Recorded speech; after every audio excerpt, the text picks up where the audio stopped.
नमस्ते एवरीबॉडी, मेरा नाम विघ्नेश संतोष है और आज सबसे पहले आप सबको गणेश चतुर्थी और ओणम की बहुत बहुत शुभकामनाएं मेरे तरफ से। और आप सबका स्वागत है मोनो टॉक्स में। आज हम इस वीडियो में ओणम इस त्यौहार के पीछे की कहानी के बारे में जानेंगे। आखिर ये त्यौहार क्यों मनाया जाता है और इसके पीछे का कारण क्या है और इसके पीछे की कहानी क्या है। तो बिना किसी डिले का आज का वीडियो शुरू करते हैं। कहानी ओणम त्यौहार की। ओणम एक बहुत ही बड़ा एनुअल फेस्टिवल है उन सारे मलयाली लोगों के लिए जो केरला में रहते हैं और केरला से बाहर रहते हैं। ये फेस्टिवल चावल की खेती करने के सीज़न में मनाया जाता है, इसलिए इसे राइस हार्वेस्ट फेस्टिवल भी कहा जाता है। ओणम के इस फेस्टिवल में कई सारे कल्चरल सेलिब्रेशंस, गेम्स और कॉम्पिटिशन्स होते हैं, जैसे कि वल्लम कली, ये एक तरह का बोट रेसिंग कॉम्पिटिशन है। फिर आता है पुल्ली कली, जहाँ पर लोग अपने आप को टाइगर की तरह डिज़ाइन करते हैं और टाइगर की तरह डांस रिचुअल परफॉर्म करते हैं। इसके बाद आता है पुक्कालम, जहाँ पर सारे घर के लेडीज़ मिलकर एक सुंदर से फ्लावर से बना हुआ एक रंगोली बनाते हैं। आखिर में आता है ओणम कली, जहाँ पर टग ऑफ वॉर जैसे और भी कई फन एंड एंटरटेनमेंट गेम्स खेले जाते हैं इस त्यौहार में। अगर हम इस फेस्टिवल के सिग्निफिकेंस के बारे में बात करें तो अकॉर्डिंग टू हिंदू माइथोलॉजी ये फेस्टिवल बहुत ही पुराना है और ये बहुत ही लंबे समय से इसे केरला में मनाया जाता आ रहा है। अगर हम ओणम फेस्टिवल के ओरिजिन के बारे में बात करें तो अकॉर्डिंग टू हिंदू लेजेंड्स इसमें दो प्रकार के स्टोरीज मोस्टली कॉमन है। पहला स्टोरी है द लेजेंड ऑफ महाबली। ये राजा महाबली की कहानी है और स्थानीय लोग इन्हें राजा महावेली के नाम से बुलाते हैं। राजा महाबली ब्राह्मण ऋषि कश्यप के ग्रेट ग्रेट ग्रैंडसन थे, यानी पोते थे। महाबली बहुत ही ताकतवर राजा थे। अपने सबसे पावरफुल स्टेज में राजा महाबली ने सारे देवताओं को हरा दिया और तीनों लोकों में अपना राज्य स्थापित कर दिया। स्वर्ग, नर्क और पूरी दुनिया में वो शासन करने लगे। युद्ध में हारे हुए देवता भगवान विष्णु के पास पहुंचे। सभी देवता भगवान विष्णु से मदद मांगने लगे कि वो खुद इस युद्ध में शामिल होकर महाबली को हरा दे। भगवान विष्णु जानते थे कि महाबली बहुत ही अच्छा राजा है और खुद महाबली भी भगवान विष्णु के बहुत ही बड़े भक्त थे, यानी वॉरशिपर थे। राजा महाबली के राज में उनकी प्रजा, उनके लोग बहुत ही खुश हुआ करते थे, बहुत ही ग्रेटफुल हुआ करते थे, क्योंकि राजा खुद लोगों की मदद करते थे और कभी किसी को खाली हाथ नहीं भेजते थे और हमेशा सबकी ज़रूरत पूरी करते थे और उनके राज में सभी लोग बहुत ही खुश रहते थे। महाबली ने देवताओं को हराने के खुशी में एक बहुत ही बड़ा होमम यानी यज्ञ का घोषणा कर दिया और महाबली ने उन्हें ये भी बताया कि कोई भी व्यक्ति उन्हें कोई भी अपना इच्छा बता सकता है और वो उसी दिन वो व्यक्ति को अपना इच्छा पूर्ण करके देंगे। और भगवान विष्णु ने अपने 5वें अवतार यानी इनकारनेशन के लिए इसी यज्ञ का दिन चुना।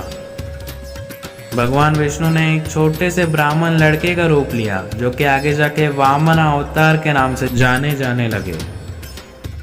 राजा महाबली ने वो ब्राह्मण लड़के को अपनी ओर आते हुए देखा और उन्होंने सबसे पहले वो ब्राह्मण बच्चे के हाथ पांव पानी से धो के दिए और उस बच्चे से महाबली ने कहा, पूछो बालक, तुम्हें क्या चाहिए? तुम्हें सोना चाहिए? तुम्हें गाय चाहिए? क्या तुम्हें पूरा गाँव चाहिए? तुम्हें खाना चाहिए? बोलो मुझे, तुम्हें क्या चाहिए? मैं तुम्हें सब कुछ दे सकता हूँ। अपनी इच्छा बताओ बालक। उस ब्राह्मण बच्चे ने राजा महाबली की तरफ देखा और कहा, एक व्यक्ति को वही चीज़ मांगनी चाहिए जो कि उसे ज़रूरत है और ज़रूरत से ज़्यादा कोई चीज़ मांगनी नहीं चाहिए। इसी के साथ ही उसने अपनी इच्छा बताई कि बस उसे 3 कदम ज़मीन चाहिए बस। राजा महाबली ने कहा कि तुम कुछ भी मांग सकते थे पर तुमने केवल 3 भूमि ज़मीन मांगी, तो ठीक है, तुम अपना पाँव ज़मीन में रखो और तुम्हारे पाँव के नाक की जितनी ज़मीन तुम्हारी। इस ब्राह्मण बच्चे ने महाबली की बात माना और देखते देखते इस बालक का कद बढ़ने लगा। कद मतलब हाइट। इस बच्चे को अपने आंखों के समीप इतने तेजी से बढ़ते हुए देख के महाबली आश्चर्यचकित हो गए। वामन अवतार ने अपना सबसे पहला पाँव स्वर्ग के ऊपर रखा, दूसरा पाँव रखा नर्क के ऊपर।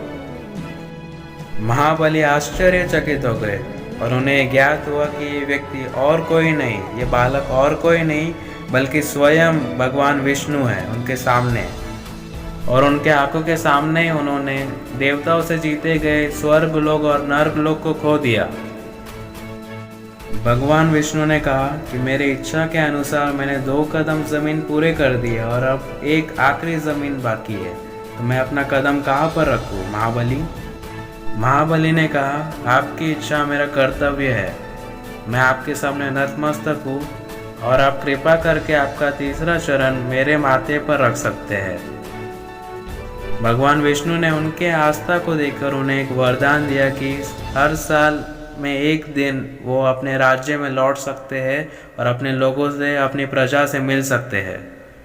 इसके बाद भगवान विष्णु ने महाबली की इच्छा अनुसार अपना तीसरा कदम महाबली के सर पर रख दिया और उसे इस मृत्यु लोक से मुक्त कर दिया, आज़ाद कर दिया। और तब से लेकर आज तक इसी दिन को ओणम के त्यौहार के रूप में मनाया जाता है। माना जाता है कि महाबली ने अपने आखिरी दिन में उसे याद रखने के लिए एक 9 कोर्स का वेजिटेरियन थाली खाया था और आज उसे ओणम सद्या फीस्ट के नाम से जाना जाता है। और तब से लेकर आज तक ओणम के दिन सभी लोग ये स्पेशल ओणम सद्या फीस्ट खाते हैं। ओणम सद्या में खाना केले के पत्तों में परोसा जाता है और इसमें मेन फूड आइटम्स होते हैं बॉयल राइस, दाल, sambar, rasam, pulissery, thoran, olan, pachadi, mango pickle, pulinji, pappadam, banana chips, banana, buttermilk, etcetera etcetera etcetera. और लास्ट में हमें मिलता है पायसम, जो कि बहुत ही स्पेशल स्वीट डिश है इस पूरे ओणम सद्या फीस्ट में। आई एम श्योर कि आपके मुंह में पानी आ रहा होगा और आपको भूख लग रहा होगा। बट अभी के लिए हम ओणम के दूसरे ओरिजिन स्टोरी की ओर बढ़ते हैं। The legend of Parashurama. Parashurama भी भगवान विष्णु के 6th इनकारनेशन है, यानी 6ठे अवतार है। परशुरामा के समय में राजा कार्तवीर्य अर्जुन पूरी दुनिया में राज किया करते थे। समय के साथ साथ कार्तवीर्य अर्जुन धीरे धीरे बुरे बनने लगे और अपना शक्तियों का गलत इस्तेमाल करने लगे और लोगों पर अत्याचार करने लगे। एक दिन कार्तवीर्य अर्जुन और उनके सैनिक जंगल के वन में से गुजर रहे थे। तभी उनकी नज़र परशुराम के पिताजी जमादगिनी के आश्रम में पड़ी। जमादगिनी ने सबका स्वागत किया और भोजन पर आमंत्रित किया और उन्हें सबको भोजन दे दिया। पर जमादगिनी ने वो सब भोजन नहीं बनाया था, उन्हें वो भोजन मिला था कामधेनु से, जो कि एक इच्छा पूर्ण करने वाली गाय थी, एक चमत्कारी गाय।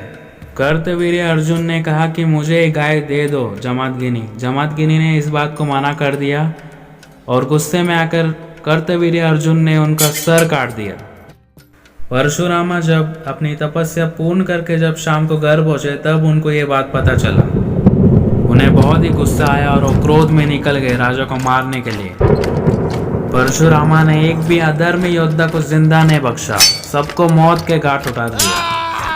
कार्तवीर्य अर्जुन और परशुरामा के बीच बहुत ही बड़ा घमासान युद्ध हुआ।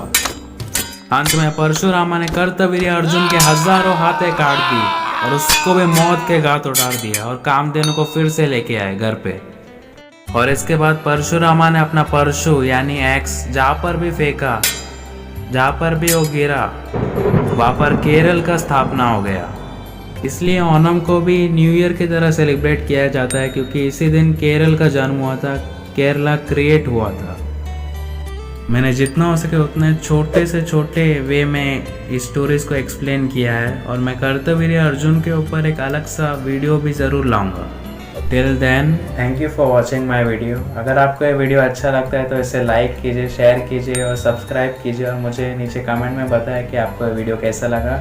ठीक है, stay safe, take care and Jai Hind and once again happy Onam and have a great day.